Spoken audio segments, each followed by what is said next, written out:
What is going on, everybody? My name is Ethan, welcome back to HardCap Games, and what if I was a Pokemon gym leader? This is the 6th episode in the series where I show you, the Pokemon trainers at home, what my team would be if I ran a themed Pokemon gym in the Pokemon world. If you missed the other episodes in this series, the link to all of those and the playlist is down below. Being that this is now the 6th gym of this challenge, we are no longer holding back with the moves that we are using under specific circumstances. The Pokemon in this gym are level 45, which is about the point in time where Pokemon start to learn their best moves. So we're going to start seeing moves like Earthquake and Shadow Ball and all those other moves that we consider to be really good in Pokemon. The exception is going to be if there is a move that a Pokemon can't learn in any other way other than level up and it doesn't learn it until later. So hopefully you are prepared for a challenge today as we enter our 6th gym. If you guys enjoy this type of content, please leave a like down below. Subscribe if you are new. You don't want to miss any of the content coming out on the channel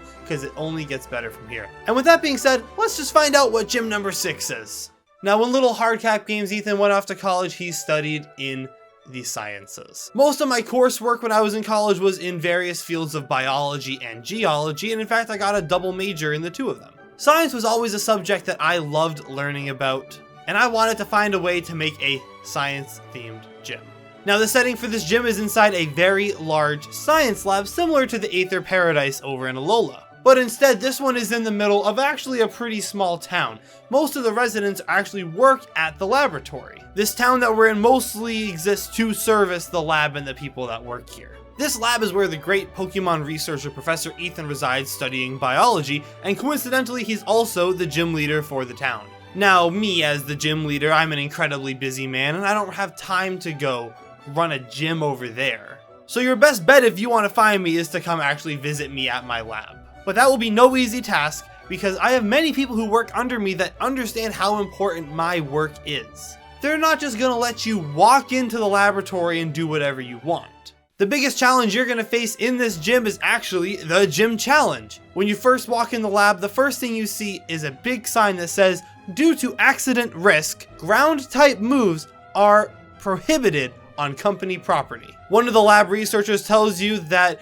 due to the nature of the experiments being conducted here, all ground type moves have been banned from the property regardless of their effect. Apparently, last week a trainer came through looking to do the exact same thing you are right now, and they used Earthquake and destroyed a bunch of glassware. And that's very unfortunate for you because now you have to defeat me without using a ground type move. If you try and use one in battle, it's going to bring up the same message as if you were to throw a Pokeball at a trainer Pokemon. It just totally prevents you from using the move, and you waste a turn. As you navigate through the corridors of the lab, you're going to encounter many of the scientist class of Pokemon trainer. These scientists are using the typical Pokemon that you see when you encounter the scientist type, being Weezings, Mucks, Magneton, and Electrodes. And all the while, you're still not able to use your ground type moves. Eventually, you'll see me, the gym leader, in the largest room of the lab. Around me, you can see various machines and sensors, various lights flashing on and off, and I'm standing there in front of a giant computer monitor.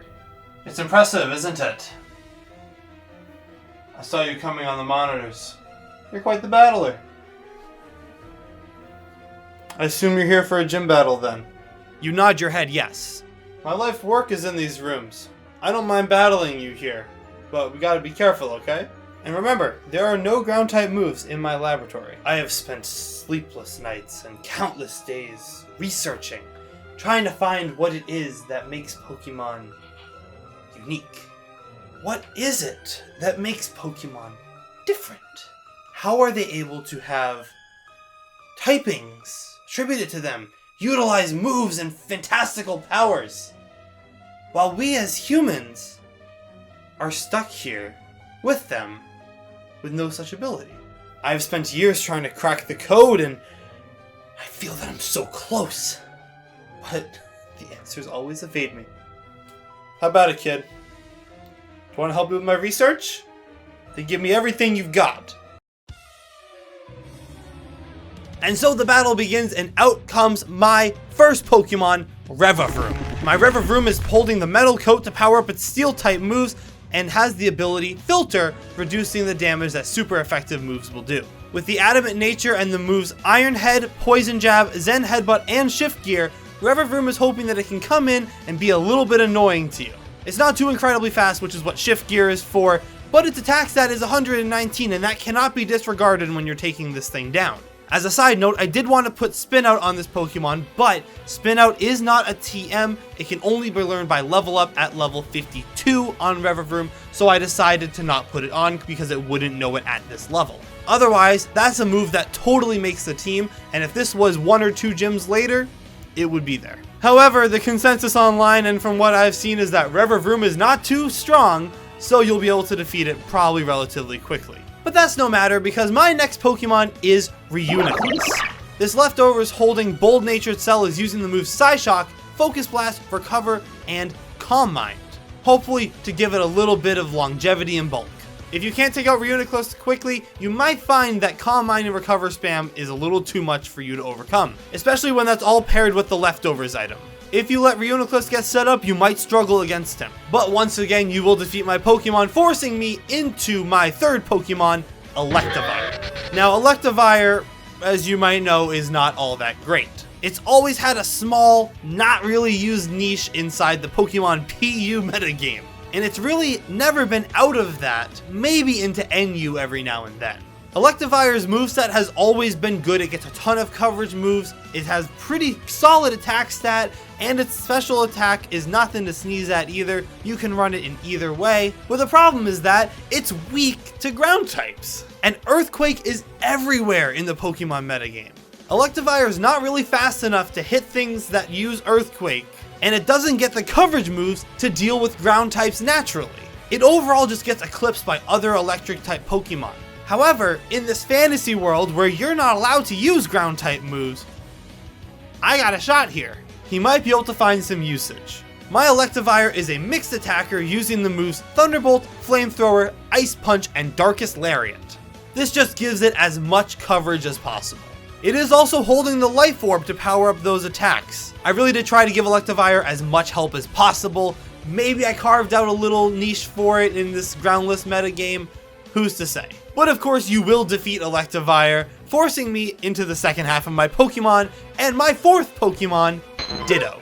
You guys know how Ditto works at this point. He comes in, utilizes his ability Imposter, and transforms into whatever you are and whatever moves you have.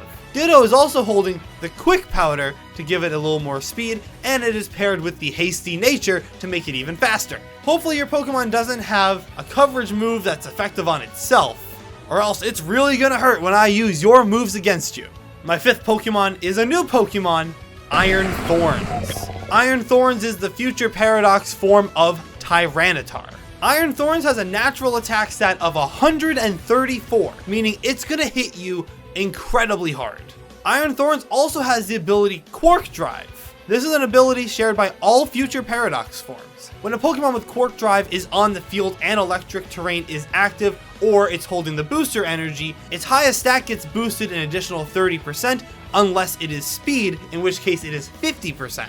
The only stat not affected by this is HP. When my Iron Thorns comes on the field and activates its booster energy, its attack goes up even further. Plus, this electric and rock type Pokemon would typically be dealt with using a ground type move. However, in the groundless metagame, you gotta figure out a different way. Iron Thorns is also using the moves Wild Charge, Rock Slide, Dragon Claw, and Dragon Dance. This Pokemon has the potential to be very difficult to deal with. But of course, you will take out my Iron Thorns, forcing me into my last Pokemon, Aerodactyl. I found this old Amber years ago, and this is the strongest member of my party that I have. Let me show you our true bond. I touch the side of my glasses, and a bright light erupts from the side of it as my Aerodactyl Mega evolves. It's only then that you realize that I do have a Mega Stone attached to the glasses. When Aerodactyl Mega evolves, its ability transitions from Pressure to Tough Claws, which boosts all contact moves power by 30%. My Mega Aerodactyl is running the move Stone Edge, which is not boosted by Tough Claws, Dual Wing Beat and Aqua Tail, which are boosted, and Hone Claws to boost the accuracy of those moves. And additionally, Hone Claws buffs your attack. None of those moves are 100% accurate, but using Hone Claws will make them more accurate.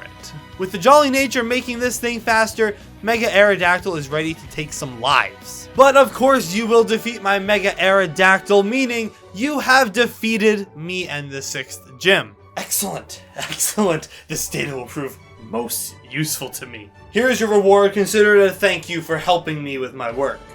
Unfortunately, I must get back now. So I must ask you to leave, but if you are ever in the area, feel free to come back. I would love some more assistance with my research.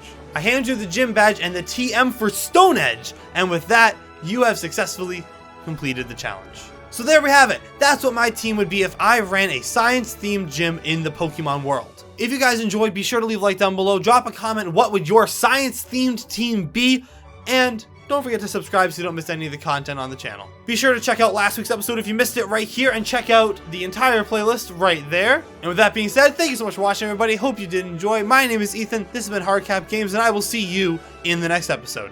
Peace.